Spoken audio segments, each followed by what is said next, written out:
Welcome back to Perkins Garage. A little bit of a shop update, and we're going to be doing some stuff. So, last I left you off, I had some issues going on with my shop furnace. So, let's dig into that. So, I ran the new conduit. I think I already showed that. Got it wired in, and the flame sensor would not read a flame. So, replace the flame sensor. Didn't do it. Replace the board because I figured, well, if it's not reading it from the board, because I proved the flame sensor by reading DC voltage across it, which is 0.3 for residential. It was reading that, so the flame sensor was good, reading the flame, but the board would not sense the flame. So I'm like, well, it's got to be a board. Bought a cheap Amazonian one, put that one in. Still wouldn't do it, so I'm like, well, it must be the cheap Amazonian one. Bought a OEM one. Still wouldn't do it. Realized that I should have just rehooked it back up to my house circuit and tested it out. When I ended up doing that, it worked. So what I found out is that the flame sensor needs a good ground, and apparently my sub panel does not have good enough ground for that flame sensor. So this spring, well, I unhooked everything and I got back on the house circuit, so when somebody decides to make popcorn, I'm gonna lose my heater, trip the breaker. So this spring I found a grounding stake out here and then run a good ground wire over to my sub panel, because I'm sure all my other shit doesn't have good ground in here. Next up, had a fun weekend. That bearing completely decided to go away. That's a idler pulley on my 2008 Duramax. And my son and I were heading up about a 4-hour trip up north to my brother's. And on the way up, we got about 3 hours into it. We've had, no, 3.5 hours. We had about a half hour, 45-minute left drive. My check engine light came on and my service battery charging system light came on, and I didn't have any power steering, and then realized I didn't have any brakes because my serpentine belt runs my power steering belt, and that has Hydro Boost brakes, which is ran off the power steering pump.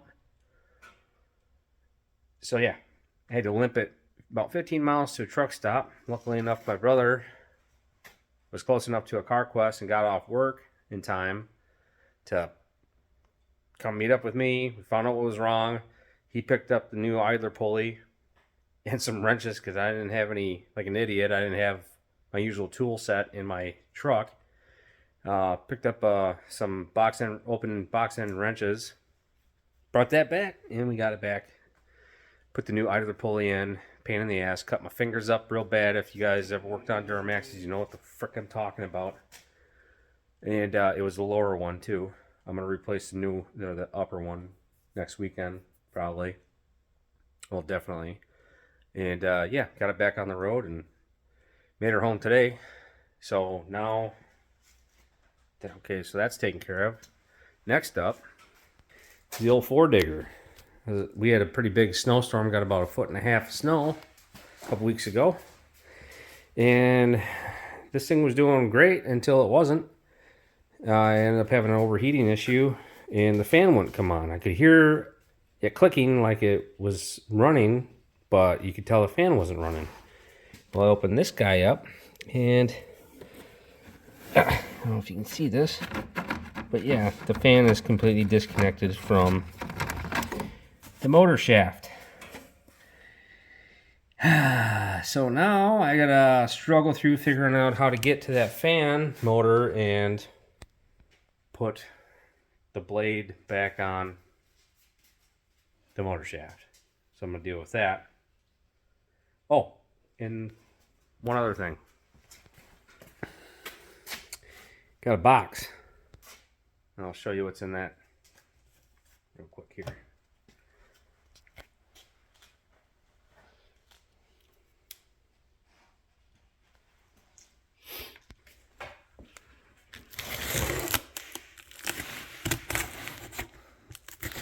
Come on. Trying to do this with one hand and a busted knife. What are you looking at?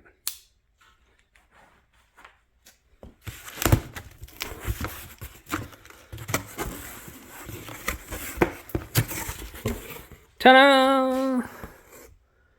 So, we got the painless harness for Fred now. So, what are you getting all mouthy for? No. No. Calm down. Nasty dog. Nasty dog. Nasty dog. Okay, enough. So, anyway. Yeah, we got the painless harness for Fred. I ordered that back in November. And they kept saying it was back ordered. It's now almost the end of January. So, yeah, if you're going to order square body stuff or painless harness, just be prepared to wait. So, yeah. I'm going to get to work on the four-wheeler. Probably won't show much of that. Or maybe I will. Maybe I'll show you me struggling through. And not going to work on that tonight, but that's coming soon. And then I got to get the brakes and axle seals and everything and all that. I got to pick that up soon. And we'll get working on that too. So, yeah, stay tuned. All right.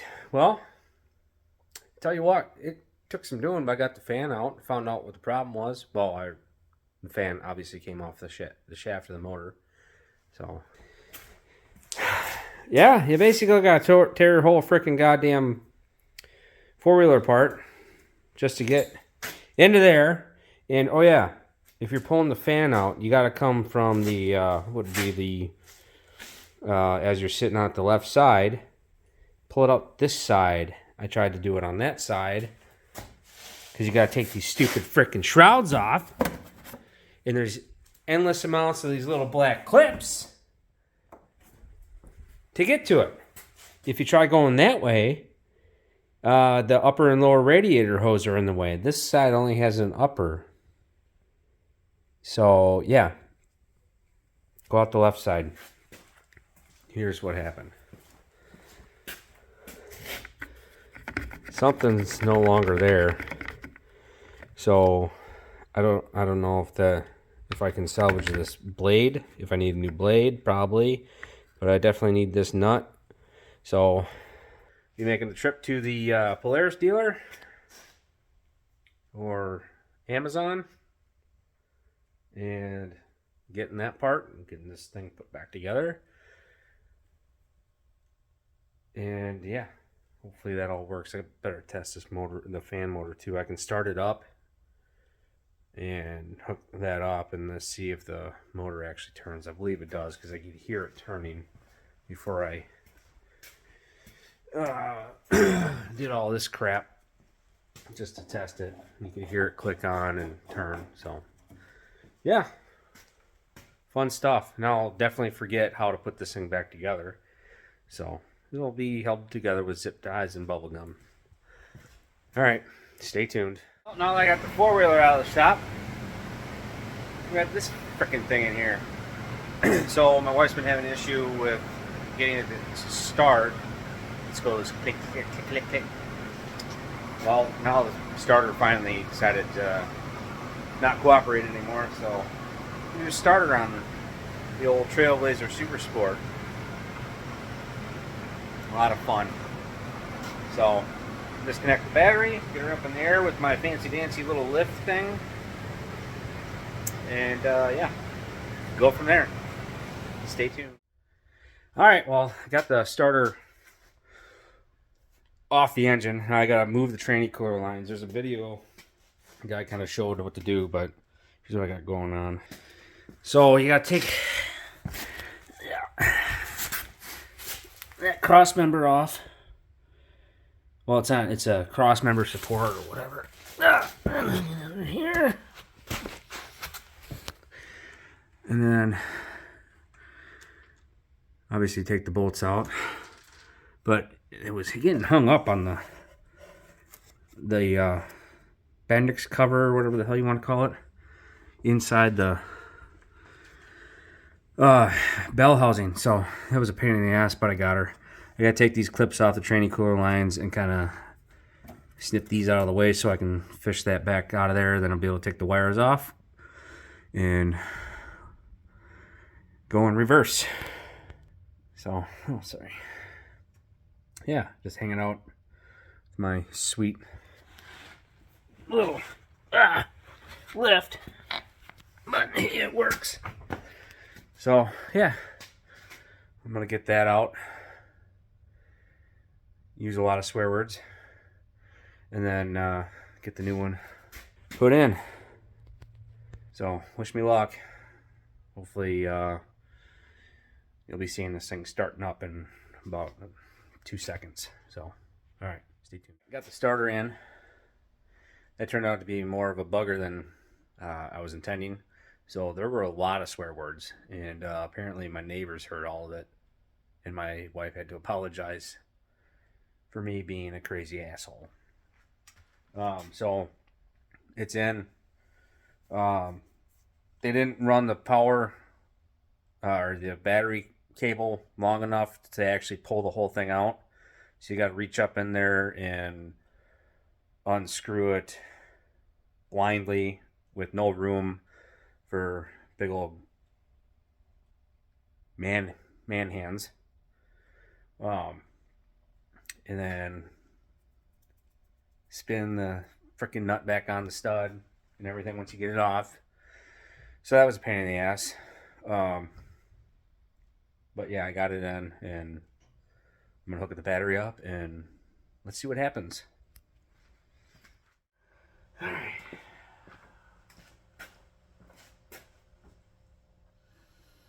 Lather, rinse, repeat. There, it looks nice and corroded. That's cool.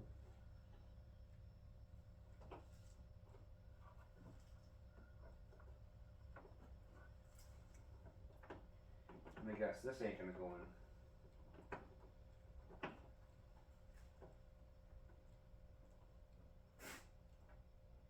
Of course, it's a side post, but you can't convert it to a top post on this because they put this stupid cross brace across the top of your battery that covers your battery.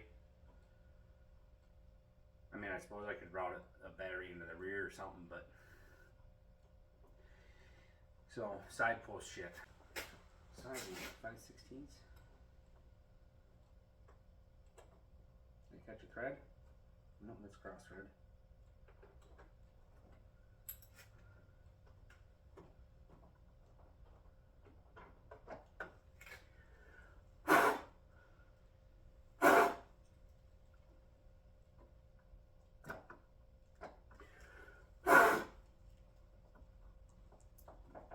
Sure, that didn't have anything to do with the starter being a fickle bitch.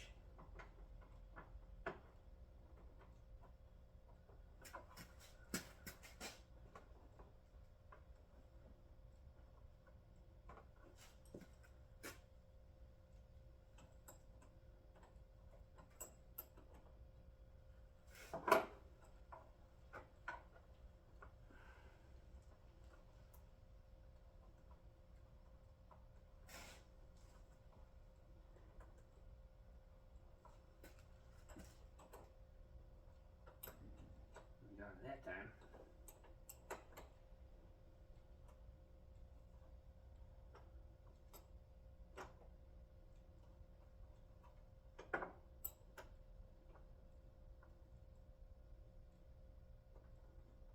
Are you frickin' serious?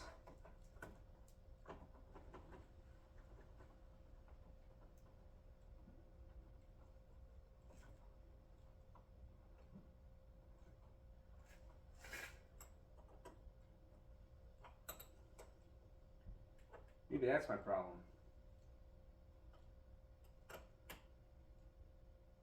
This thing's so fucked up.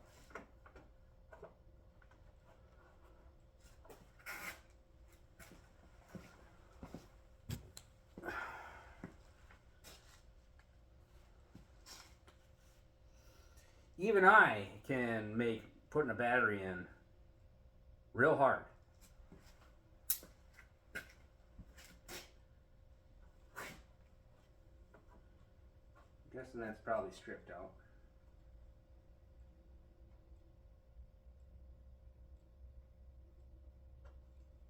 Tight.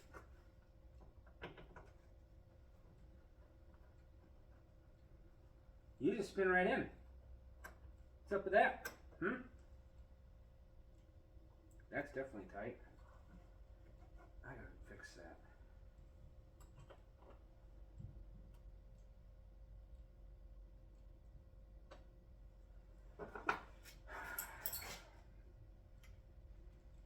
Moment of truth. Stay a little bit with me.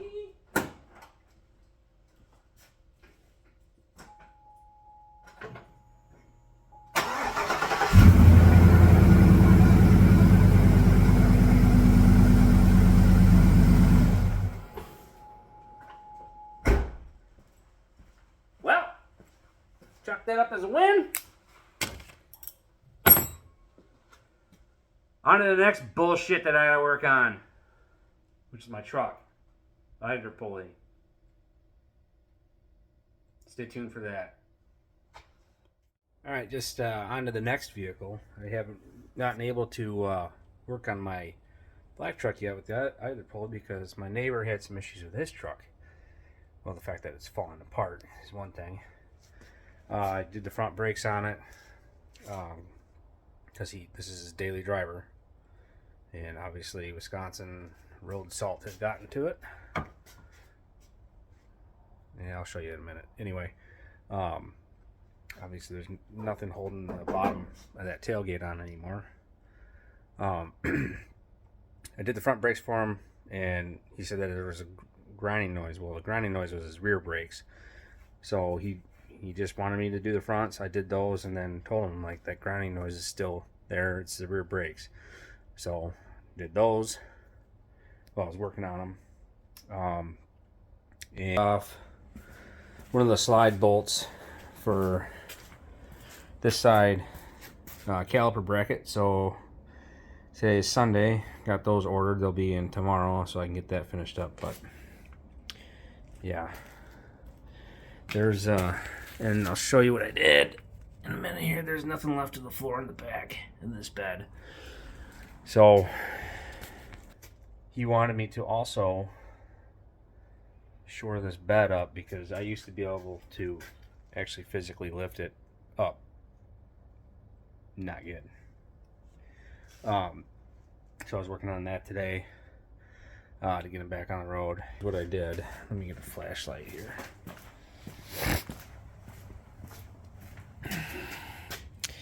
See, obviously not much holding this truck together anymore. That's completely gone. So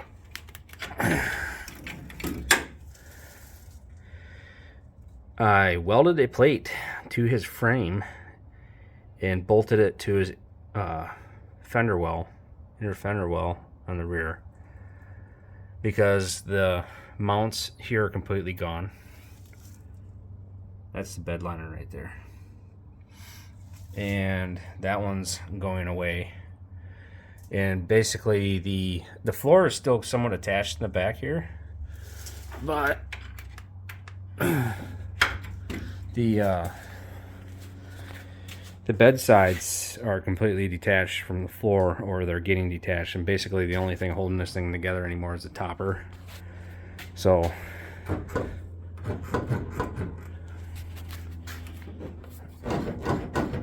yeah, that shouldn't do that. But that actually shorted up enough to where it can get it down the road for now. So yeah, Sunday project. Been in my shop all frickin' weekend working on the Trailblazer, working on this frickin' turd.